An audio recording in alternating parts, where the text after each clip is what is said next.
자,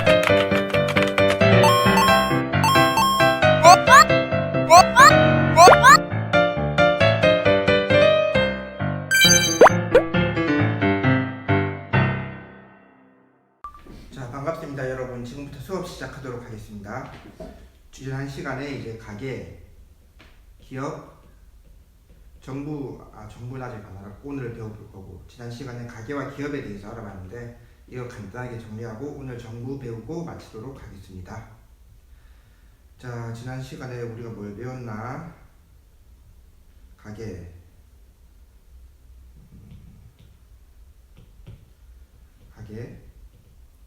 가계의 경제적 역할. 자, 재화와 서비스의 뭐다? 소비자다. 그럼 반면에 기업은 이 재화 서비스의 공급자가 되겠죠. 공급자 혹은 생산자. 여기는 이제 수요자라고 해도 맞는 말. 수요하고 싶은 사람들. 수요가 소비랑 비슷한 말이니까. 그 다음에 가계는 생산요소의 공급자. 그럼 반대로 기업은 생산요소의 뭐가 되겠죠? 수요자가 되겠죠. 여기서 말하는 생산요소는 세 가지 어떤 게 있었죠? 노동, 토지, 자본 이렇게 있었고, 이 세 가지를 가계가 다 가지고 있지만 그 중에 노동을 제일 많이 가지고 있고, 가계가 이거를 기업에게 제공을 하고 기업은 이 공급받은 생산 요소로 뚝딱뚝딱 해서 재화와 서비스를 만들어서 다시 가게에 주고, 근데 공짜가 아니라 이제 돈을 받고, 그리고 이제 가게는 이때 말한 생산 요소를 지급한 대가로 임금, 지대, 이자 이런 것들을 받고 그 돈으로 다시 이걸 사고, 이렇게 이 얘기 몇 번이나 하는 것 같은데, 자, 기업 버리고 정부 버리고 기업과 가계의 관계에서만 생각을 해보도록 하겠습니다. 맨 처음에 가계가 이제 생산 요소를 주고 그 대가로 임금을 받고 그 임금으로 다시 재화와 서비스를, 이 돈을 들고 가서 재화와 서비스를 사온다. 이렇게 계속 티키타카가 잘 되는 거죠. 이게 계속 반복되고 이 화살표들이 점점 많아지고 커지면서 이제 그러면 경제가 성장한다고 볼 수 있겠죠. 반면에 이 화살표들이 크기가 작아지고 횟수도 작아지고 점점 막 이렇게 해야 되는데 한 번, 두 번 이렇게 하면 경제가 성장이 아니라 퇴보 이렇게 되는 것이죠. 자, 그러면 복습 대충 했고 이제 정부 보도록 하겠습니다. 정부.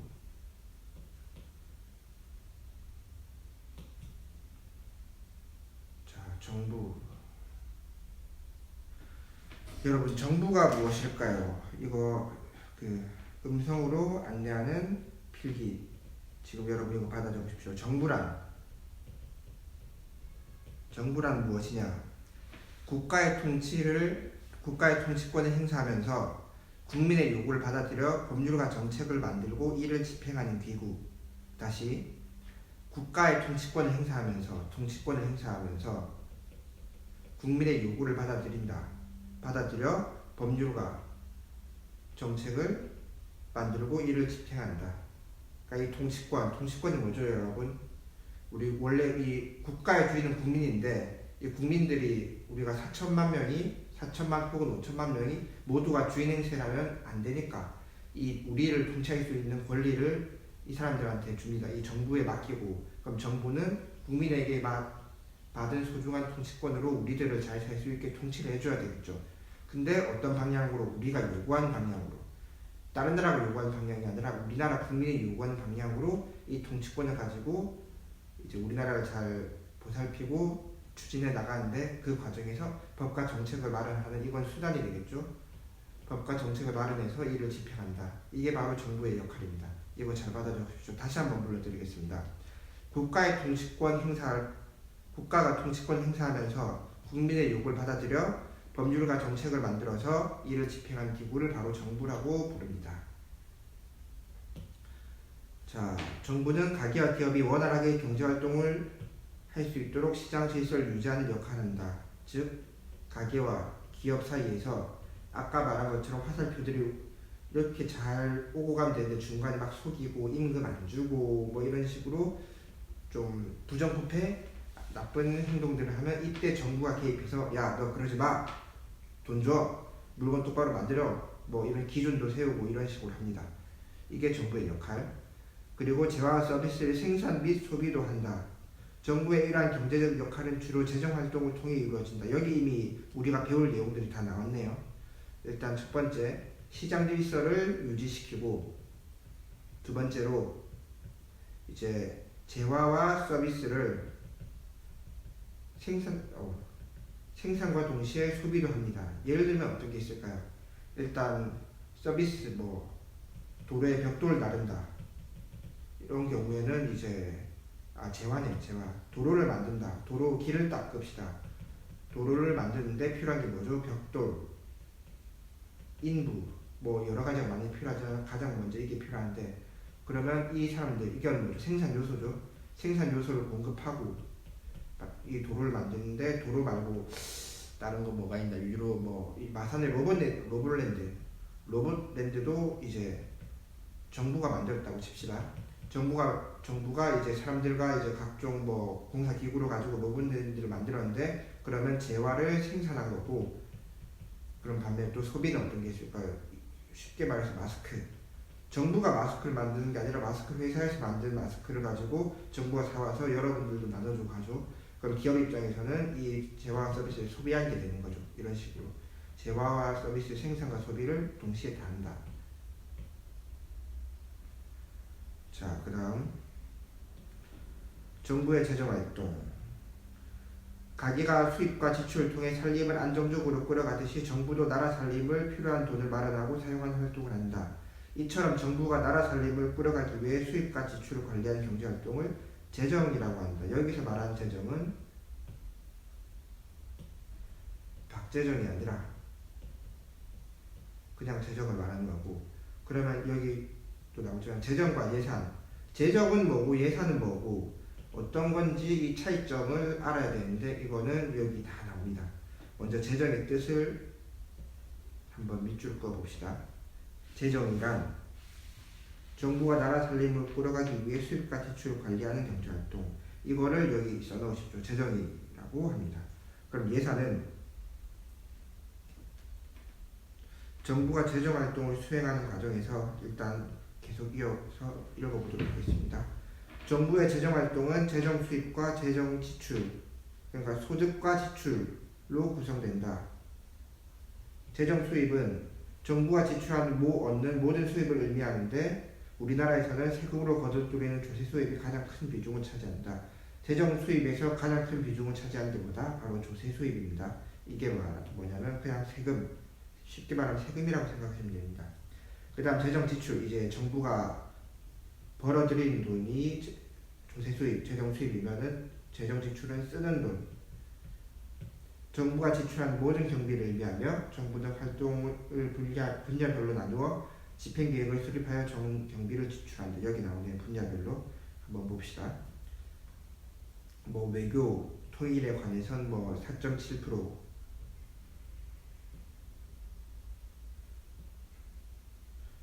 4.7조 원을 쓰고 1.1%라고 합니다.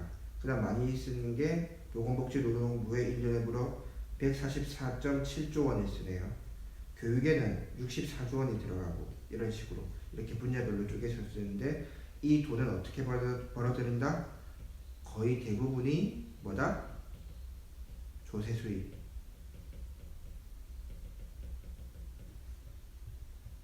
벌어들입니다. 그 다음 정부의 재정활동은 예산에 기초하여 이루어진다. 예산이란 정부가 1년 동안 세금을 얼마나 걷고 또 어디에 얼마나 지출할 것인지에 대한 계획이다.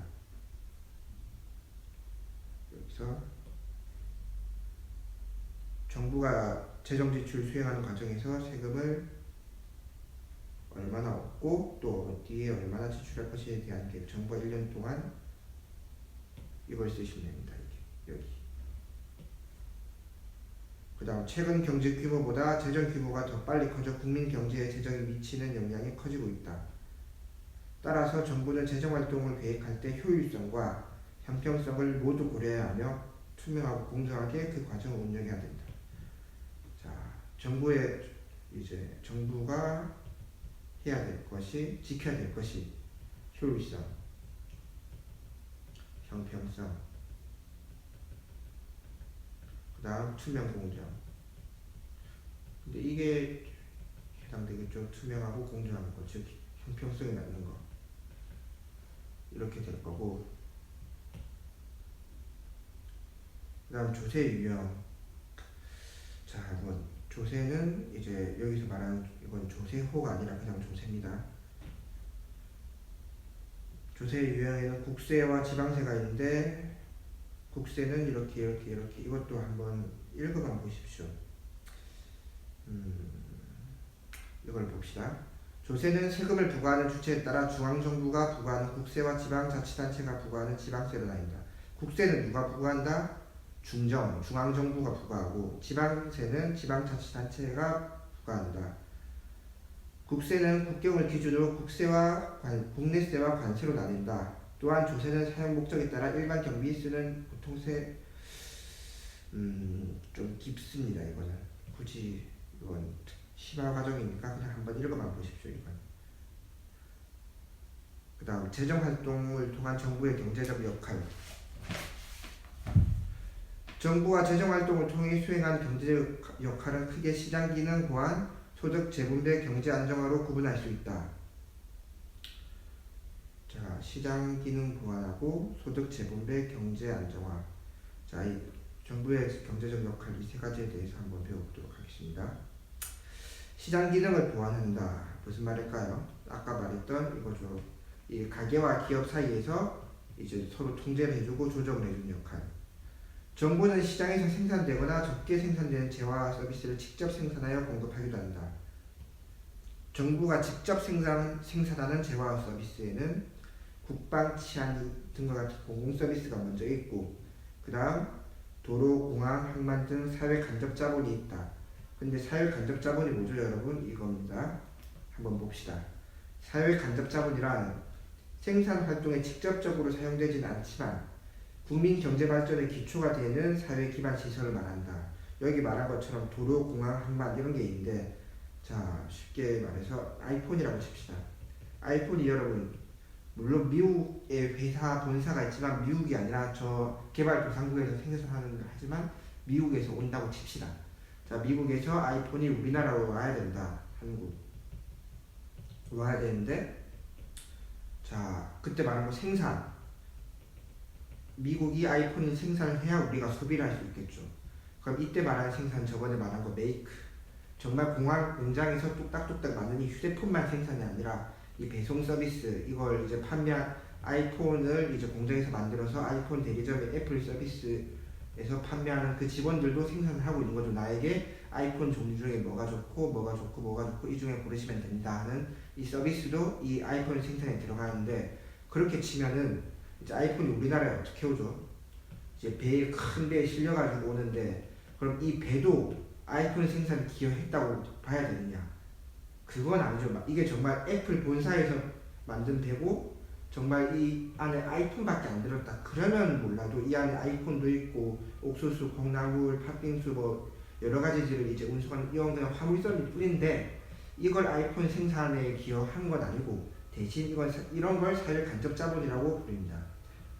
여기 말한 것처럼 직접적으로 생산에 기여하지 않지만 국민 경제 발전의 기초가 되는 사회 기반 시설을 사회 간접 자본이라고 한다. 무슨 말인지 이해됩니까? 대표적인 사례이다. 이러한 재화와 서비스는 국가 경제에 꼭 필요하지만 시장에서 필요한 만큼 충분히 공급되기 어려운 특성이 있다. 왜냐하면 투자 규모가 크고 투자 수익에 따른 수익 발생 여부가 불확실하기 때문에. 자, 물론 이 화물선은 이제 그 일반 기업들이 운영을 하긴 하지만 국가에서 운영하는 뭐가 있을까? 경찰, 치안 서비스, 뭐 국방 서비스, 이런 것들은 이제 국가에서 한다. 왜냐하면 수익 발생이 불확실하거나 치안이나 국방을 한다고 수익이 생기는 건 아니죠, 여러분.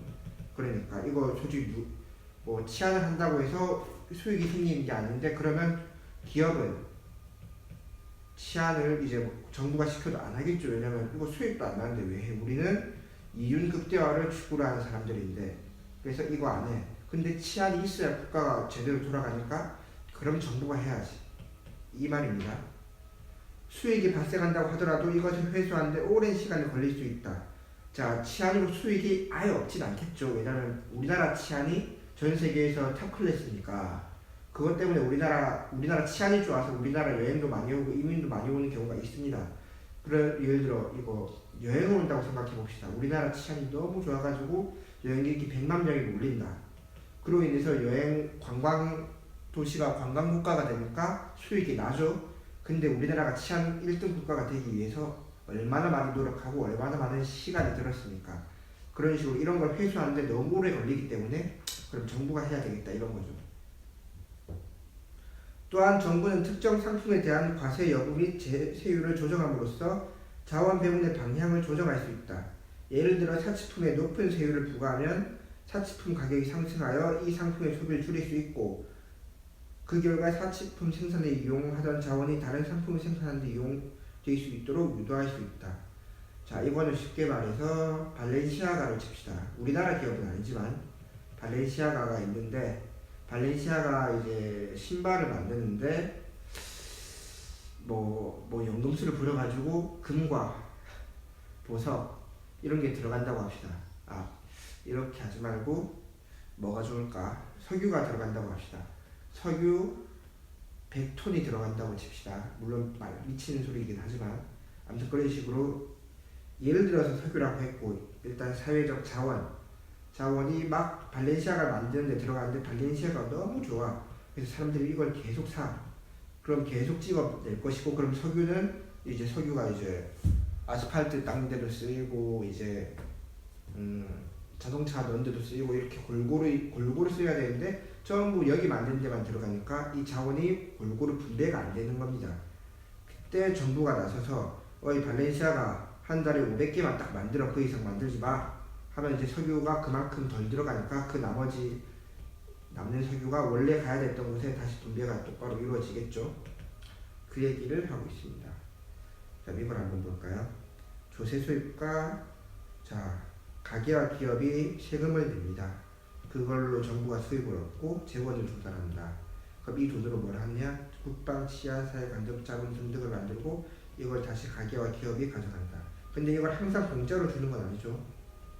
하다못해 저기 공원 같은 이제 유료 도로, 마산에서 부산 가는 데만 해도 이제 도로비로 3,000원 정도 내잖아요. 이게 이제 국가가 들어가는 겁니다. 국가가 가져가는 건데 이것도 역시 조세죠. 이 도로를 국가가 닦았고 도로 통행세로 국가에 내는 거니까 이런 식으로 항상 공짜는 아닙니다, 여러분. 물론 이 수입도 이제 정부가 어차피 이 조세에 가져가서 정부가 다시 우리를 위해서 이렇게 또 쓰는 거죠. 자, 가로등 설치는 왜 정부가 비용을 부담할까? 골목길이 너무 어두우니 가로등을 설치하자. 좋아요. 그럼 집집마다 공평하게 돈을 내고 그 돈으로 가로등을 설치합시다. 막상 이 돈 그냥 설치한다고 했을 때 좋다고 했는데 갑자기 돈 내라고 하니까 저는 밖에 안 나가서 굳이 필요 없는데, 우리 집은 큰 길가에 있어서 또 굳이 필요한 거 없는데, 우리 가족도 귀가 시간이 맨날 해질 때 들어와서 필요 없는데 필요 없다고 돈을 안 내려고 해요. 그럼 가로등을 어떻게 하고, 아까는 분명히 설치하는데 동의해놓고 돈 내라니까 필요 없다는 거야. 근데 가로등을 설치해야 돼. 이럴 때 정부가 설치를 하는데, 사고나 범죄가 낮은 동네 골목에 가로등을 설치하는 문제를 생각해보자. 주민들은 가로등을 설치하면 범죄를 예방할 수 있으며 안전하다는 것에 동의를 한다. 그렇지만 가로등을 설치하는 데 드는 비용은 자발적으로 부담하려고 하지 않는다. 일단 누군가 비용을 부담하게 되는 가로등을 설치하면 나머지 사람들은 공짜로 혜택을 받을 수 있기 때문이다. 왜냐면 10명이 사는 동네에 2명만 돈 내서 가로등 설치했다. 얼마나 배 아프겠습니까? 얘네들은 다 이걸 쓸 건데. 가로등을 쓴다는 게 그냥 보기만 해도 쓰는 거죠. 일단 밝으니까 야경이 될 수도 있는 거고. 만약 주민투표 결과 설치 비용을 부담하지 않겠다고 결론을 내렸다면 어떻게 해야 될까? 정부가 나서야 된다. 정부가 그 지역 주민들에게 세금을 거두고 그 돈으로 가로등을 설치한다. 만약에 정부가 안 나서면 어떻게 될까? 자, 안 나서면 너무 어두워서 이제 가끔 한 달에 한 번꼴로 범죄가 생깁니다. 근데 가로등이 있으면은 그래도 범죄가 줄어들 거야. 그건 확신해. 그리고 10명이 살고 있고 이 동네에. 근데 돈 내기 싫어. 그럼 설치하지 마. 설치 안 해. 그럼 한 달에 한 번 범죄가 계속 생기고 1년이면 12번, 뭐 100년이면 120번, 100년은 너무했고 30년으로 칩시다. 36번의 범죄가 생기는데 이 중에 살인 사건도 있을 수도 있는 거고. 그렇게 되면 이 사람들 가로등 하나 없어가지고 살인 사건도 생기고 범죄가 36번이나 생기고 막 생기는데 이건 비효율적이잖아요. 근데 이 사람들은 돈 안 내려고 해. 아까우니까.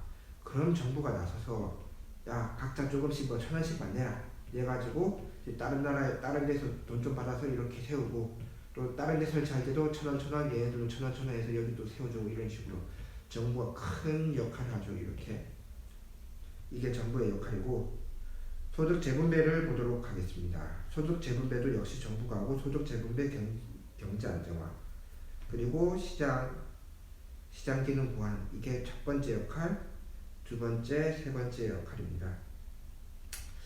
소득 재분배란 시장 경제 체제를 물 한 잔 마시고 가겠습니다. 운동을 하고 와가지고 시장 경제 체제에서는 가게와 기업의 자율적인 경제 활동 과정에서 소득이 분배되므로 사회 구성원 간의 소득 격차가 커지는 문제가 발생을 한다. 이걸 빈부격차라고도 말하죠. 빈부격차. 소득 불평등이 심화되면 어떻게 되느냐. 상대적 박탈감이 커질 수 있고 이는 사회 불화로까지 연결돼서 즉 경제 성장을 저해할 수 있다. 따라서 정부는 소득 재분배 정책을 통해 빈부격차를 줄이고 계층 간 소득 격차를 완화시키려고 한다. 소득이 많을수록 높은 세율을 적용하고 이걸 누진소득세라고 부릅니다. 사치품에 대해서는 높은 세율을 적용하고 왜냐하면 이건 소득이 많은 사람들이 소비를 하기 때문에 또한 보건의료 및 생활비 지원, 공공근로 등과 같은 다양한 사회보장 제도를 실행함으로써 경제적 약자를 돕니다. 자, 이 사람은 월 1억을 법니다. 무슨 직업인지 모르겠죠. 뭐 좋은 일을 하겠죠. 근데 반면에 어떤 사람은 월 200만 원을 법니다. 물론 이 사람이 다 합법입니다. 합법. 뭐 불법적으로 이 사람이 뭐 밀매를 한다던가 그렇게 버는 건 아니고 다 합법적으로 하는데 그래도 이런 사람 이게 정부가 전혀 나서지 않는다고 생각해 봅시다. 이 상태로 100년이 흘렀어. 그럼 어떻게 될까요? 거의 이 사람은 아마 신이 되어 있을 겁니다. 100년 뒤에는. 이게 제일 많이 버는 사람. 물론 이거 요즘 뭐 한 달에 1억 번다고 해서 100년 뒤에 신이 실제로 되진 않겠지만 돈 많이 버는 사람 워낙 많으니까. 그렇죠. 이 사람이 세상에서 제일 많이 버는 사람과 중산층 혹은 이제 월 아예 소득이 한 10만 원 여러분들처럼 용돈 받았어 이런 식으로. 아무튼 이런 걸 없애주기 위해서 정부가 최대한 노력을 하는데 그 과정에서 얘한테 누진세를 적용한다. 누진세를 적용하고 물론 이 사치품 뭐 명품 가방, 발렌시아가 신발 이런 것들을 얘만 소비하는 게 아니라 얘도 소비하고 얘도 용돈 모아서 소비를 하긴 하지만 대체적으로 이 사람들이 많이 소비하기 때문에 높은 세율을 적용한다는 겁니다. 반면에 이 사람은 점점 하늘로 가고 있고 우리 이 두 사람들은 뭐 내려왔다 계속 이러고 있으니까 이 사람들도 같이 이렇게 올려줘야 되니까 최대한 올려주기 위해서 뭘 한다 할까? 여기 사회보장제도를 실시한다. 사회보장제도가 쉽게 말해서 기초생활 수급자들한테 달달이 돈을 좀 준다거나 이제 취업이 워낙 안 된 사람들한테 취업 지원금을 좀 준다거나 혹은 취업 관련 교육을 시켜준다거나 그런 겁니다.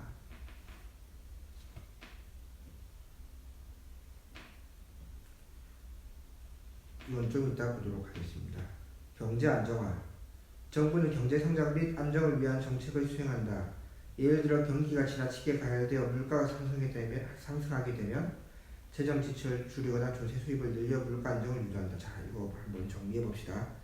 예를 들어 경기가 지나치게 과열되면 물가가 상승하고 물가가 상승하면 재정 지출을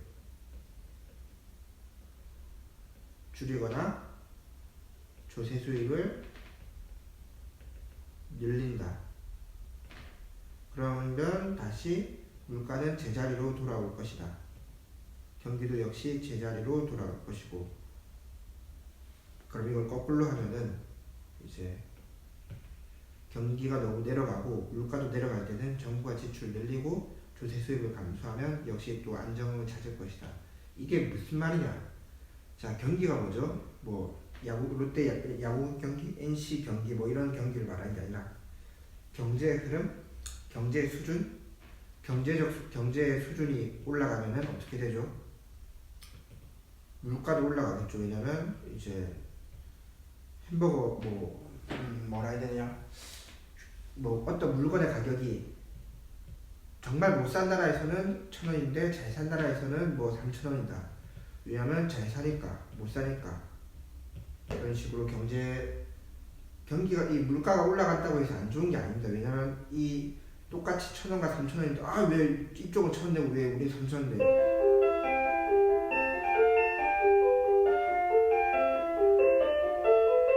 1,000원, 3,000원 억울하다 이럴 게 아니라 이 사람들은 3,000원을 내더라도 충분히 정상적인 생활을 할 수 있는 사람들이고 이쪽은 1,000원을 내면 이쪽에 13,000원을 부과하면 이거 안 사 먹습니다. 못 사 먹어. 그래서 1,000원 낸 거고 이 사람들은 3,000원 내도 기꺼이 사 먹고 생활할 수준이 되는 높은 사람들이니까 즉 그래서 경기가 올라가면 물가도 따라서 올라간다 이 얘기고 근데 이걸 이건 좀 깊은데 아무튼 이 경제라는 게 경제학자들은 이 경제 그래프라고 칩시다. 너무 낮은 것도 안 좋고 너무 높은 것도 안 좋고 딱 적당한 이 상태를 골디락스라고 부르거든요. 이건 다음 시간에 알아보도록 하고 혹시 선생님 까먹으면 이거 수업해달라고 말해주세요. 골디락스라고 부르는데 아무튼 이 구간을 제일 좋아하는데 그러면 정부는 근데 계속 이렇게 이상하게 계속 올라가고 있어. 근데 이유가 없어. 이유도 없이 계속 올라가. 이거 그러다 갑자기 훅 꺼지면 이걸 바로 버블 붕괴라고 하거든요. 버블이 발생해. 이거 정부 입장에서 이거 다시 이쪽으로 내려야 되는데 어떡하지? 이럴 경우 재정 지출을 줄이고 왜냐하면 정부가 재정 지출하면 재정 지출한다. 즉 사회보장 서비스나 뭐 그런 식으로 사람들을 돕는다. 그러면 이때 재정 지출을 늘리면은 아마 이게 더 올라갈 거예요. 그래서 이걸 낮추고 일단 그 반면에 조세 수입을 늘린다. 너네들 이런데 돈 쓰지 말고 정부에 돈이나 내라. 그래서 조세 수입을 늘리면은 조금씩 줄어들어서 다시 정상 상태로 유지가 되겠죠. 반대로 해도 마찬가지입니다.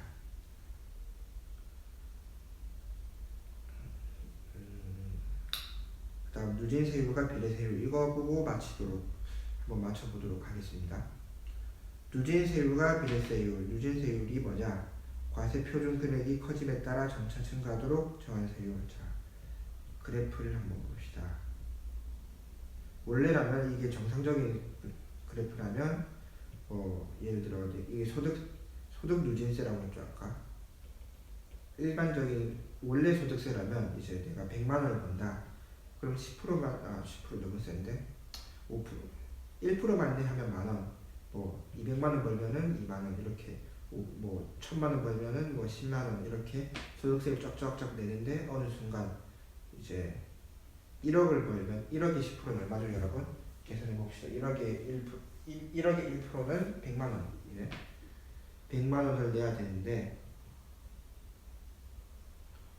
근데 이게 좀 이게 안 맞다. 이제 누진 소득세를 적용하면은 이게 1로 갑니다. 즉 1억을 버는 사람은 이렇게 해서 한 1억 벌었으니까 세금을 한 500만 원 내라. 이런 게 누진 소득. 그러니까 이때까지는 약간 중산층과 저소득층인데 고소득층으로 가면서 이제 갑자기 그래프가 일정하지 않고 확 이렇게 올라갑니다. 이게 누진 소득세율. 왜냐면 이렇게 해야 이제 수준이 어느 정도 맞으니까. 비례세율은 과세 표준 크기에 상관없이 동일하게 적용하면 되는 세율. 원래 이 그래프가 비례세율이고 이게 누진세율입니다, 여러분. 비례세율, 이게 누진세율.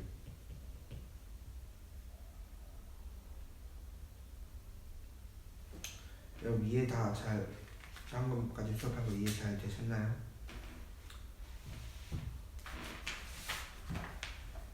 자. 중요한 거 말씀드리면 이거 진짜 중요합니다.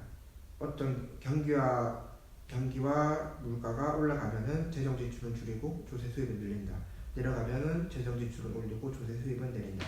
이거 지우고 이거 했을 때 이거 써라. 혹은 이거 했을 때 이거 써라 할 정도로 이거 하면 이거 하면 이거 이게 머릿속에 들어가 있어야 됩니다, 여러분. 그리고 이제 누진세율에 예를 들면 뭐 어떻게 있나? 주로 소득세, 뭐 상속세도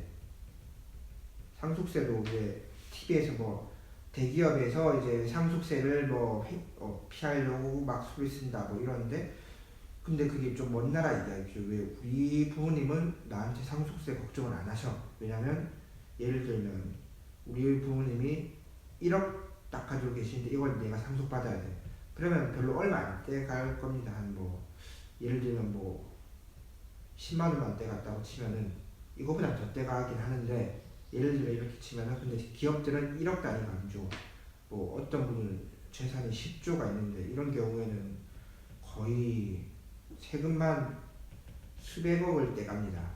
수천억이 될 수도 있겠고 이런 걸 떼가니까, 예를 들어 우리는 이제 1억에서 이걸 떼가도 거의 1억이 남아있는데 이분들은 10조에서 세금 떼가 아마 이거 억이나 조 단위로 떼갈 겁니다. 한 5조, 6조 정도 떼갈 거기 때문에 이거 너무 억울하잖아요. 전 재산의 절반 이상이 날라가는데. 그래서 막 횡령하고 막 그렇게 하는 겁니다. 이게 상속세 혹은 증여세. 증여세가 뭐냐면, 내가 우리 부모님이 나한테 가지고 있던 집을 주고 싶어해. 집이 뭐 1,000원짜리 집이다. 그러면 얼마 안 돼가고 주는데 집이 막 한 300억짜리 빌딩이다. 그러면은 이것도 누진세율을 적용해서 세금을 많이 떼갑니다, 여러분. 이 비례세율의 대표적인 예로는 부가가치세가 있죠. 부가가치세. 여러분들 가끔 국밥 먹고 이제 카드로 영수증 딱 받으면 부가가치세 한 몇 프로 나와 있는데, 이거는 절대 변하지 않습니다. 내가 1조를 쓰든 1원을 쓰든 똑같은 퍼센트로 적용되는 게 부가가치세입니다. 주로 소비에 관련 소비세. 이건 소득세, 소비세. 소비할 때는 거의 비례세율이 적용이 됩니다. 그 다음 한번 이거 같이 풀어보도록 할까요? 여기 뭐가 들어가죠?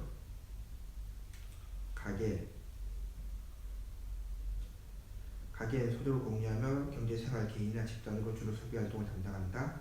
토지를 제공한 대가, 이거는 지배. 그 다음 기업은 뭘 주체로 하고 뭐뭐 획득을 목적으로 한다. 기업이 무언가를 목적으로 한다. 이윤이죠. 그 다음에 창의적인 정신을 발휘하여 기업의 성장을 지키려는 기업가의 도전 정신을 기업가 정신이라고 부르죠.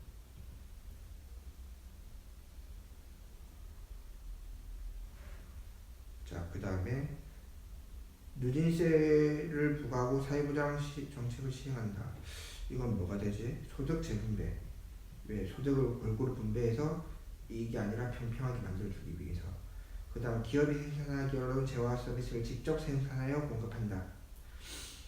이거는 시장 기능을 보완하는 거죠. 시장이 못하는 것, 안 하는 것들을 정부가 대신하는 거. 그럼 이건 이렇게 되고, 경기가 지나치게 과열되고 물가가 상승하면 재정 지출을 줄이거나 조세 수입을 늘린다. 이게 바로 경제 안정화. 이거 중요합니다. 이게 제일 외우기 힘드니까 꼭 여러 번 보십시오. 가에 들어간 용어 뭐죠? 새로운 생산 방법을 도입하고 새로운 상품 개발, 새로운 경영, 뭐 시장 개척, 새로운 것들. 그러면 이거는 뭐가 될까요? 기업가 정신이 되겠습니다. 기업가 정신이 되고, 그 필요성을 제출해보자. 간단하게 뭐 기업의 생산력이 올라가고 기업의 생산력 증가. 그 다음에 국민 경제 성장도 덩달아 증가하겠죠. 미국에 아이폰이 없었다면 뭐 그래도 잘 살았겠지만 지금보다는 못 살았겠죠. 밑줄 치나 새로운 상품의 개발. 아이폰.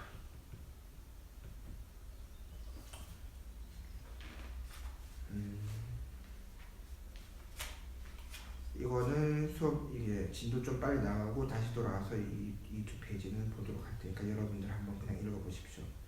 수업 이제 여러분들 등교하면 그때 같이 한번 풀어보도록 하겠습니다. 자, 이거는 단원 마무리는 이제 복습할 겸 해서 다음 시간에 이거 한번 다 같이 풀고 다음 단원 넘어가도록 하겠습니다. 여러분 오늘도 수고 많으셨습니다.